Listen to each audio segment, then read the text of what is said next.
Olá, está no ar mais uma edição do ABPTV. Hoje, véspera de Natal, trazemos um ABPTV especial com os melhores momentos do ano de 2019. Será um programa especial com a retrospectiva do ano dividida em 2 dias. Começamos hoje com alguns dados sobre o nosso programa ABPTV. Terminamos o ano de 2019 com mais de 250 programas exibidos ao longo dos últimos 5 anos. O nosso primeiro programa foi ao ar em 8 de setembro de 2014, com o tema Suicídio, com a apresentação do Dr. Antônio Geraldo da Silva, então presidente da ABP. Desde lá, já passaram pelo ABPTV mais de 160 psiquiatras associados, que debateram os temas mais diversos relacionados à especialidade e às doenças mentais. Com mais de 7.000 visualizações, o programa mais assistido de 2019 foi sobre o tema transtornos mentais decorrentes do uso de substâncias. Participaram do debate os doutores Carla Bica, Pedro Eugênio Ferreira e Valdir Campos. Reveja agora algumas das perguntas mais interessantes que foram feitas pelos internautas no dia 3 de dezembro. Vamos direto para o Rio Grande do Sul conversar com a doutora Carla Bica. Doutora, gostaria muito de agradecer pela presença da senhora em nome da ABP, desejar uma boa noite e já te repassar a primeira pergunta. Quais os principais impactos do consumo de substâncias na saúde do indivíduo? Boa noite a todos. O importante nós falarmos desse impacto de substâncias, porque as substâncias, independente de quais forem, sempre tem alguma ação sobre o organismo, ou a parte fisiológica, ou parte mental, ou parte psicológica. Muitas das substâncias atingem todas as áreas de cada um. Então, nós temos problemas relacionados a problemas clínicos pelo uso de substâncias, nós temos problemas neurológicos pelo uso de substâncias, comportamentais e muitas vezes os transtornos mentais aparecem com o uso da substância. Muitas vezes esses transtornos mentais eles são secundários ao uso inicial de uma substância, outras vezes esses transtornos mentais facilitam com que a pessoa acesse essa substância. Então, nós temos que pensar que não há nenhum momento em que o uso da substância apresente um risco zero. Então, qualquer uso de substância tem risco, sim, para todo mundo que faz uso delas. Agora vamos lá para o Espírito Santo, quem está com a gente, doutor Valdir Campos. Doutor, muito obrigado também pela participação, uma boa noite para o senhor. Eu gostaria de saber em quais áreas ocorrem os principais prejuízos quando há o consumo de substâncias, cognitiva, motora ou outra área? Boa noite aos meus colegas aí, a doutora Carla, doutor Pedro Eugênio. Boa noite a todos que nos assiste pelo Brasil. E essa pergunta, ela é uma pergunta muito importante porque as drogas, elas geram prazer, né? Às vezes pergunta-se por que as pessoas usam drogas? Elas usam drogas porque dá prazer. E a ação, qualquer que seja a droga, ela vai agir numa área que é o circuito de recompensa cerebral, ou seja, a área do prazer. Então, o estímulo dessa área do prazer faz com que haja liberação de alguns neurotransmissores, mas principalmente a dopamina, e isso faz com que a pessoa sinta um enorme prazer. Também pode acometer outras áreas do cérebro relacionadas ao comportamento, de controle de impulsividade, agressividade, que é o córtex pré-frontal, né, que é responsável pelo controle da nossa tomada de decisão, de planejamento, e, como eu disse, da própria impulsividade. Então, o uso dessas drogas afetando essa região pode levar, então, a pessoa à perda do controle, a perda de capacidade de planejamento das suas ações, e, por fim, pode gerar algumas doenças neurológicas que a gente pode conversar no decorrer aqui do nosso encontro. Vamos voltar lá com o Dr. Pedro Eugênio Ferreira. Doutor Pedro, responda por gentileza a Fernanda Milanês. A gente vai ver a pergunta dela agora na tela. Ela perguntou: essas consequências do uso abusivo de substâncias são reversíveis? Por exemplo, o comportamento de agressividade, perda do juízo crítico? É interessante essa pergunta. Já tem alguns estudos de neuroimagem que, por ressonância magnética funcional ou estrutural, que é o que eu mais mexo em termos de pesquisa, que estão mostrando que depois de um tempo razoável de desintoxicação, por exemplo, 9 meses de abstinência, algumas regiões hipocampais que produzem neurogênese, que produzem novos neurônios ou novas conexões, elas se restabelecem, se reestruturam. Então, isso foi um achado muito interessante que reforça a necessidade de abstinência total de uma substância que estava sendo usada abusivamente ou por dependência já estabelecida e que há salvação, quer dizer, há alguma coisa no cérebro que renova. Uma dessas coisas é BDNF, o Brain Derived Neurotrophic Factor, que é uma neurotrofina que pode restituir conexões e, inclusive, corpo neural danificado em lugares que estão ligados à aprendizagem, a comportamento, a afeto, como o hipocampo, a amígdala. E também alguns estudos estão mostrando que estruturas mais nobres, como o córtex pré-frontal, que o Dr. Valdir já citou, também podem se restabelecer depois de uma abstinência prolongada, mas não só abstinência. É preciso que haja um programa que estimule esses neurônios remanescentes ou os novos neurônios para reassumirem funções superiores, como disse o professor Valdir, planejamento, estratégias de vida, novas habilidades e também se tornar uma pessoa com mais satisfação de viver, com mais gratificações por outros métodos, por exemplo, despertar espiritual de 12 passos. Isso parece que estimula o cérebro a se restaurar mais do que somente ficar em abstinência, senão a prisão, onde não entraria nenhuma droga, depois de alguns anos teria restituído a lucidez e juízo crítico e um comportamento adequado para a dependência química. Parece que não é assim. Eles saem frequentemente, recaem e tal. Tem que ter abstinência e um programa de reabilitação. Nós pedimos aos psiquiatras que participaram do ABPTV que enviassem o seu depoimento sobre a importância do programa, respondendo à pergunta: por que o ABPTV é importante para a psicoeducação? Veja agora alguns dos depoimentos que recebemos para a exibição exclusiva hoje no ABPTV. Psicoeducação é hoje um instrumento fundamental para o psiquiatra para informar aos seus pacientes e as famílias dos pacientes acerca dos transtornos. É importante também uma ferramenta para a comunidade, para divulgar na comunidade a importância e como são os transtornos mentais. Nesse sentido, a ABPTV é o local certo, onde você encontra as informações que você precisa para justamente poder repassar para pacientes, familiares e comunidade em geral. O ABPTV foi uma das ideias e projetos mais brilhantes por parte da ABP. Muitos profissionais interagem conosco, tirando dúvidas, num rico aprendizado que não é só para quem nos assiste, para nós também. Perguntas pertinentes, temas muito variados e, sem dúvida alguma, extremamente importante para o processo de educação continuada. No dia 5 de novembro, um outro programa de sucesso foi exibido pelo ABPTV.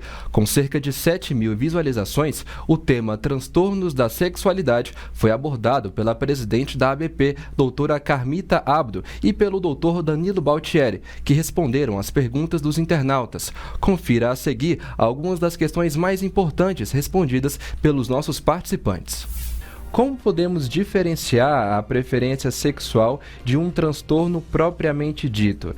Características como exibicionismo ou voyeurismo pode caracterizar uma doença? Seguramente. Desde que tanto o exibicionismo, o froteurismo, a coerção sexual, o sadismo sexual coercivo, não incluam o consentimento da pessoa. Naturalmente que o sadismo coercivo, o próprio nome coercivo, implica no não com consentimento. A grande questão implícita nessa pergunta é que existem grupos fortes ao redor do mundo que defendem as parafilias como coisas normais, desde que praticadas em um ambiente seguro, sadio e com o consentimento. Coisa que não é válida sob nenhum aspecto para a pedofilia ou transtorno pedofílico, né? A minha questão, quando esses grupos defendem o seguro, o sadio e o consensual, é o que de fato é consensual. O que é o consentimento de fato? É simplesmente o indivíduo dizer, faça, eu quero? Existe uma avaliação de capacidade de consentir, não é? A grande diferenciação, respondendo mais diretamente a essa pergunta, é o consentimento e o sofrimento. Não havendo consentimento de uma outra pessoa e havendo sofrimento da própria pessoa e ou da outra, nós podemos caracterizar então como um transtorno mental. Ok, doutor Danilo, muito obrigado. Doutora Carmen Tábudo, gostaria de complementar a resposta do doutor Danilo? Eu acho que foi muito boa a resposta dele. Eu só diria o seguinte, que, de fato, né, o que é consentir? É um consenso consciente. Então, uma criança pode estar até interessada naquela atividade, pode ser prazerosa para ela, mas ela não tem ainda condições de dar um consentimento consciente. Por isso, a pedofilia sempre é um transtorno parafílico, assim como o exibicionismo, porque a pessoa que se exibe sem o consentimento da outra para quem ela se exibe e manipula os seus genitais na presença dessa outra para se excitar, está forçando uma outra pessoa a vivenciar uma situação sexual que ela não desejou e não está de acordo. Então, de novo, o exibicionismo passa a ser sempre considerado um transtorno parafílico. Já como bem colocou o professor Danilo, por exemplo, o froteurismo, ele também porque a pessoa se fricciona o seu corpo nos coletivos ou, inclusive, nesses shows onde a multidão se aglomera. Então, essas pessoas se colocam próximas das outras e, friccionando o seu corpo, fazem o seu ciclo de resposta sexual, atingindo o orgasmo, se forem homens, a ejaculação. De novo, não foi consentido esse ato e é, portanto, um transtorno parafílico.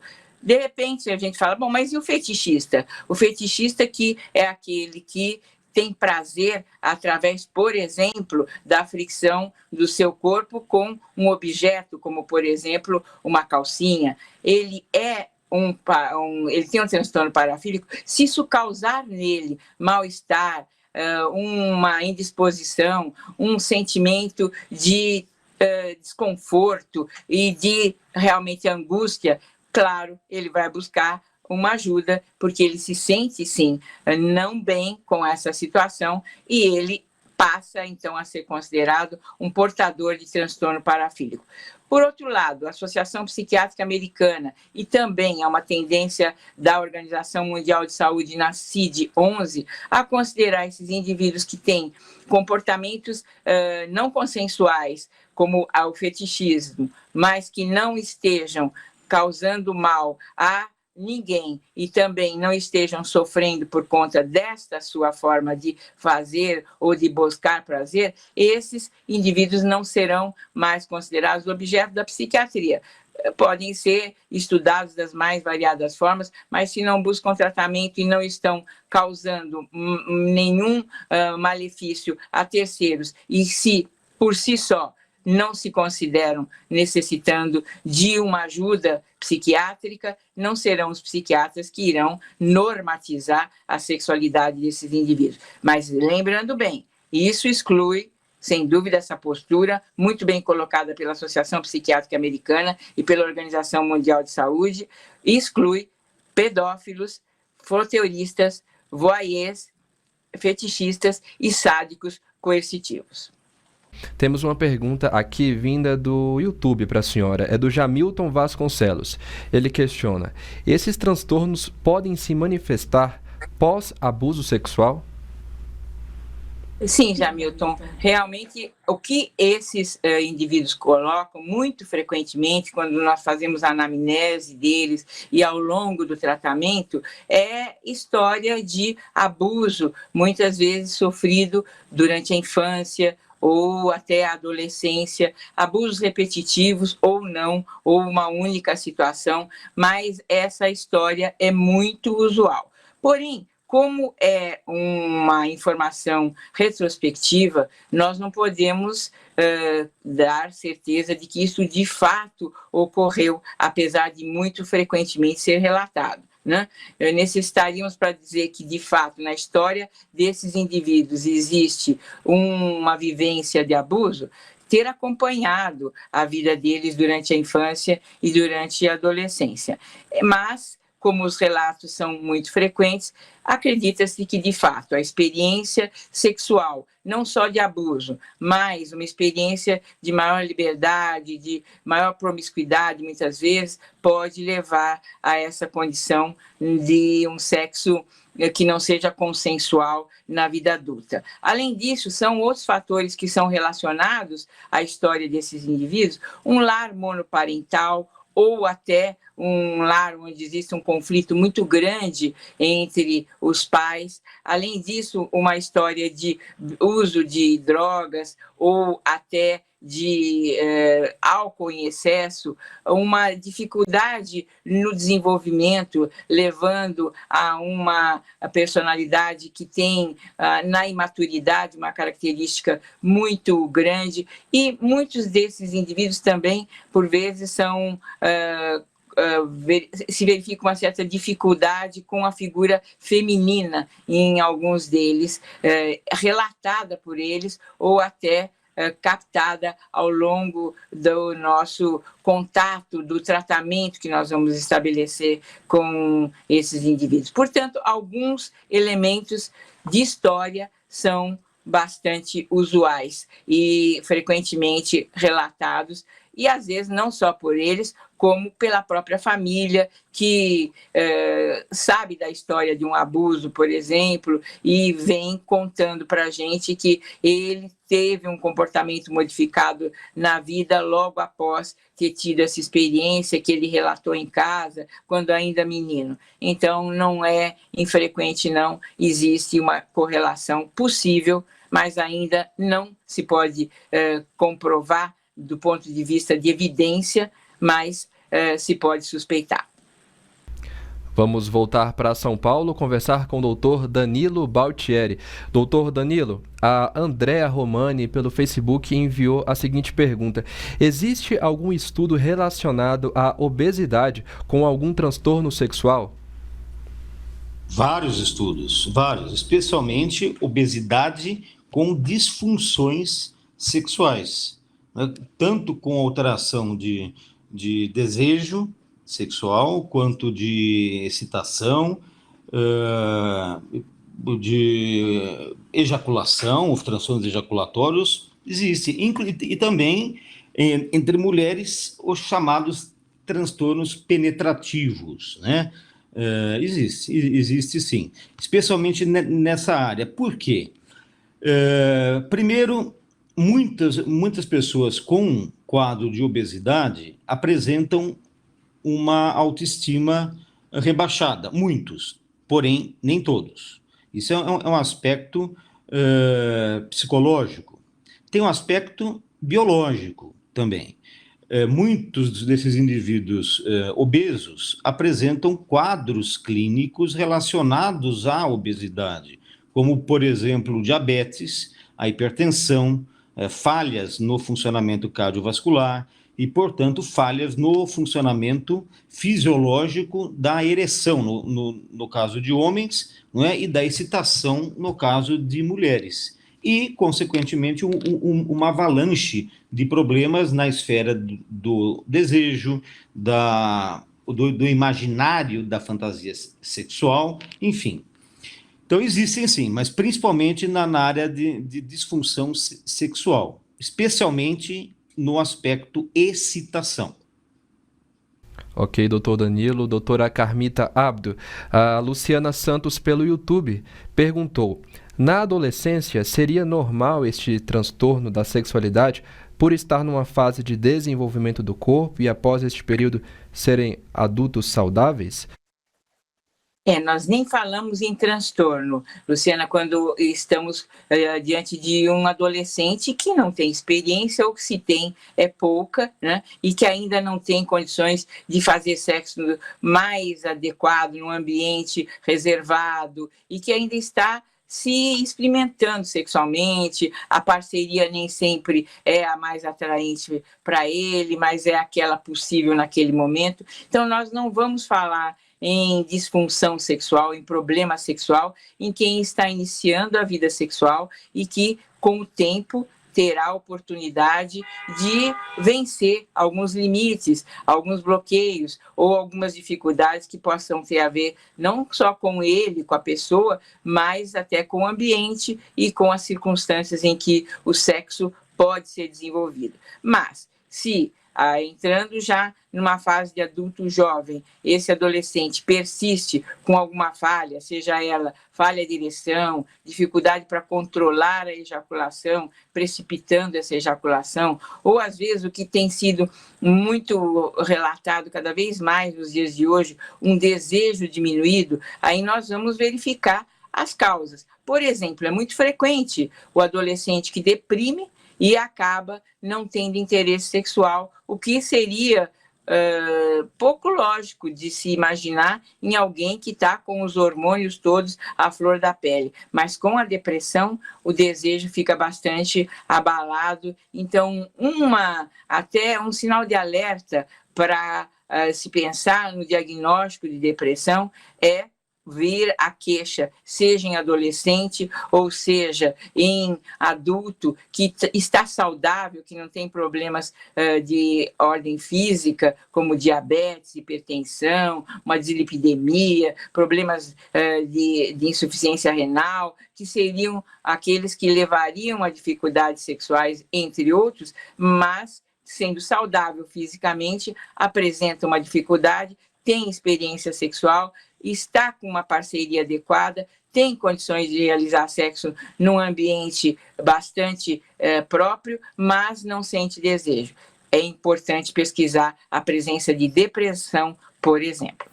A primeira parte da retrospectiva ABPTV 2019 está ficando por aqui. Obrigado a todos que relembraram conosco alguns dos melhores momentos deste ano. Na próxima semana, no dia 31 de dezembro, retornaremos com a retrospectiva ABP 2019. Até lá!